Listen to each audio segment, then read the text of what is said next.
Le quart d'heure lyonnais, toute l'actualité chaque matin. Parce que Lyon demain se dessine aujourd'hui, voici l'essentiel de l'actualité. En ce mercredi, nous sommes le 26 mai. La campagne des élections régionales et un dernier sondage qui montre que Laurent Wauquiez caracole en tête. Le candidat LR a présenté hier 10 grandes mesures pour la sécurité. La France insoumise et les communistes ont eux présenté leur liste dans la métropole de Lyon. La création de zones non-fumeurs devant 11 écoles privées et publiques, ça se passe dans le 2e arrondissement de Lyon. Covid-19, la pression baisse aux hospices civils de Lyon, les derniers chiffres dans ce quart d'heure lyonnais. Nous parlons également du festival de la gastronomie, le Lyon Street Food Festival. Ce sera en septembre aux usines Fagorbrandt. Une victoire de l'Asvel contre Boulogne-le-Valois et le départ de Lille de Christophe Galtier sans que soit acté son club de destination, peut-être l'Olympique Lyonnais. Lyon demain, le quart d'heure lyonnais, toute l'actualité chaque matin. Gérald de Bouchon. Bonjour à tous et bienvenue dans ce quart d'heure lyonnais, dans un sondage IFOP fiducial commandé par Lyon Capital et publié hier. On découvre que Laurent Wauquiez, LR, l'actuel président de la région, est candidat à sa propre succession et largement en tête des intentions de vote en Auvergne-Rhône-Alpes, avec 36% des voix au premier tour, soit 5 points de plus qu'en novembre. Andréa Cotarac, RN, 20%, Bonnel, La République En Marche, 14%, Fabienne Grébert pour les Verts, 12% et Najat Vallaud-Belkacem pour le PS, 11%. Depuis l'officialisation de sa campagne il y a 2 semaines, le président LR sortant martèle sa volonté de renforcer la sécurité, comme il l'a encore fait hier à Rieux-la-Pape. Le candidat LR promet de porter à 300 millions d'euros le budget de la région sur ce sujet. Au second tour, il balayerait la liste d'Union de la gauche, composée de Fabienne Grébert et Najat Vallaud-Belkacem, ainsi que le Rassemblement national, représenté par Andréa Cotarac, avec pas moins de 12 points d'avance sur la gauche et 17 sur le RN. Les élections régionales et départementales sont programmées les 20 et 27 juin prochains. Le programme du candidat LR sur la sécurité se compose donc de 10 grandes mesures, parmi lesquelles la volonté de développer un bouclier de vidéoprotection sur le territoire de la région. À l'occasion de la Coupe du Monde de rugby 2023, Wauquiez veut expérimenter des systèmes de reconnaissance faciale.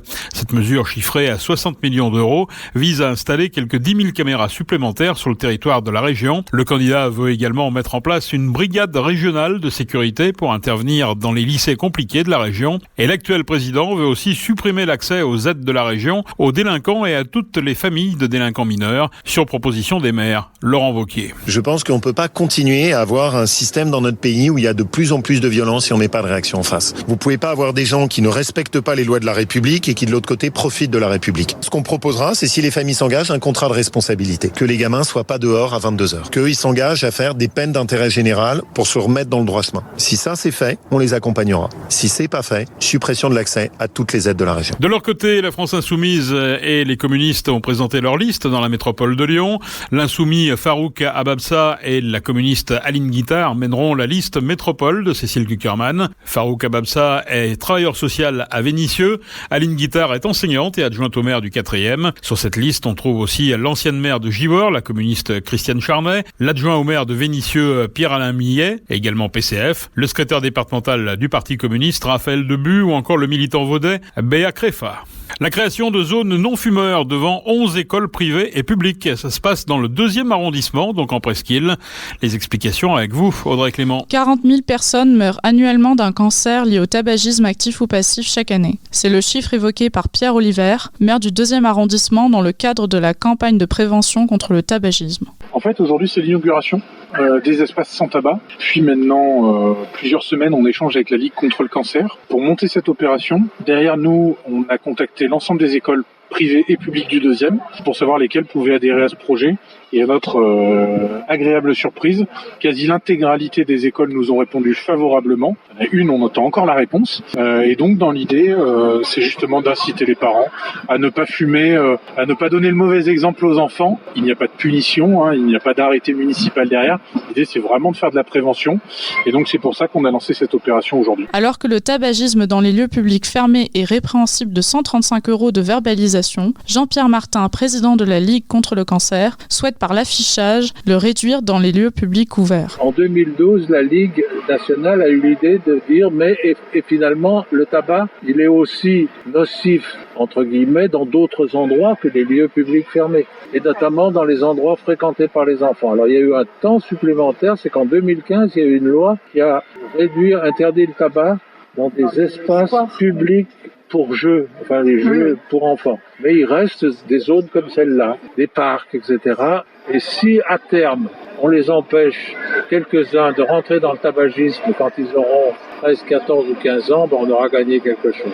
Selon Pauline Grosjean, adjointe au maire, si cela n'évite pas l'exposition des enfants au tabagisme passif, l'école est un moyen de dénormaliser le tabagisme. Jean-Pierre Martin prend pour exemple la cigarette au cinéma. Alors vous savez qu'il y a des campagnes actuellement pour le cinéma, parce que on trouve qu'il y a trop de vedettes, il y a trop de héros qui fument dans les séries, dans les films. C'est rien par rapport aux années 70. Vous fumez de la première à la dernière image, c'est pas normal. La Ligue est titulaire d'un agrément national qui lui permet de faire intervenir dans les écoles ses 2 salariés et des bénévoles dans des ateliers pédagogiques autour de l'alimentation, du soleil et du tabac, facteur risque face au cancer. Les espaces sans tabac du 2e arrondissement, quant à eux, s'appliqueront sur les trottoirs en bordure des écoles pour une durée indéterminée. Merci Audrey. Le Covid-19, la pression baisse aux hospices civils de Lyon. 561 personnes sont hospitalisées dans le Rhône des suites du Covid. Le pic de la 3e vague fin avril avait atteint 1200 patients. 143 personnes sont actuellement en réanimation dans le département des suites du Covid. Le pic avait été fin avril de 290 personnes en réa. Aux hospices civils de Lyon, le taux d'occupation globale des réanimations est de 83,7%. Notez que 45% des patients en réanimation aux HCL sont des patients en Covid, contre plus de 50% la semaine dernière. Le virus de la Covid, je ne sais pas vraiment quand je le croise, mais je sais qui j'ai croisé. Alors, si je suis testé positif, je m'isole et je communique la liste des personnes avec qui j'ai été en contact à mon médecin traitant et à l'assurance maladie pour qu'ils puissent les alerter. En parallèle, j'alerte moi-même sans attendre mes collègues de travail, ma famille, mes amis. Plus vite ils seront informés, plus vite ils pourront s'isoler eux-mêmes et éviter d'infecter d'autres personnes. Oui, en identifiant les personnes à risque, j'aide à ralentir la propagation de l'épidémie. Tester, alerter, protéger. Le bon choix, c'est de faire les 3. Ensemble, continuons l'effort. Ceci est un message du ministère chargé de la Santé, de l'Assurance Maladie et de Santé Publique France. Depuis le sommet de la Tour Oxygène, Lyon rayonne à Paris, Bordeaux, Strasbourg, Monaco, Barcelone, Moscou, Shanghai, avec Lyon demain. La chef triplement étoilée Anne-Sophie Pic viendra avec son food truck dans les anciennes usines Fagorbrandt du 16 au 19 septembre pour le Lyon Street Food Festival. Festival de la gastronomie, unique en son genre, mêlant ateliers, concerts et food sous toutes ses formes. Il a accueilli 30 000 personnes en 2019 et avait dû être reporté en 2020 suite à la crise sanitaire. La jauge sera finalement de 5000 personnes en septembre 2021. 2 soirées de 18h à minuit les jeudis et vendredis et 2 journées pleines le samedi de 11h à minuit et le dimanche de 11h à 20h. Côté cuisine, toujours plus de chefs. Ils étaient 80 en 2019. Ils seront cette fois plus d'une centaine pour autant de cuisine avec des destinations phares. Bruxelles, l'Afrique, mais aussi la vallée gastronomique reliant Dijon à Marseille et un corner Asian Street Market.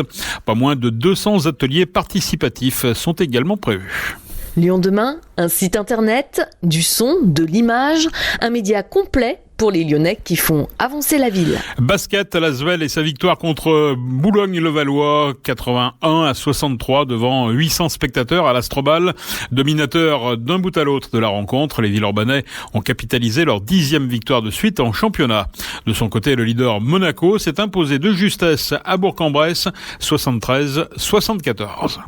En Ligue 1, Christophe Galtier annonce son départ de Lille. L'entraîneur du club champion de France n'honorera pas sa dernière année de contrat dans le Nord. Concernant la suite de sa carrière, l'entraîneur de 54 ans a indiqué que 3 clubs l'avaient sollicité, Nice, Naples et l'Olympique Lyonnais. Il assure n'avoir pour l'instant signé avec personne et ne s'être entendu avec personne. Il va falloir que je parle avec les uns et avec les autres, a ajouté Christophe Galtier. Le célèbre opéra rock Starmania à Lyon pour 3 dates en 2023. Le spectacle événement de Michel Berger sera joué en effet à Lyon les 21, 22 et 23 avril 2023. Pour monter un spectacle vivant de cette envergure, il faut au moins 6 mois de préparation pour faire monter les artistes sur scène. La production recherche d'ailleurs des artistes. Si vous êtes un très bon chanteur, il y a encore temps pour postuler. Le casting est en cours. Merci d'avoir suivi ce quart d'heure lyonnais. On se retrouve demain, même heure, même antenne. En attendant, restez prudents.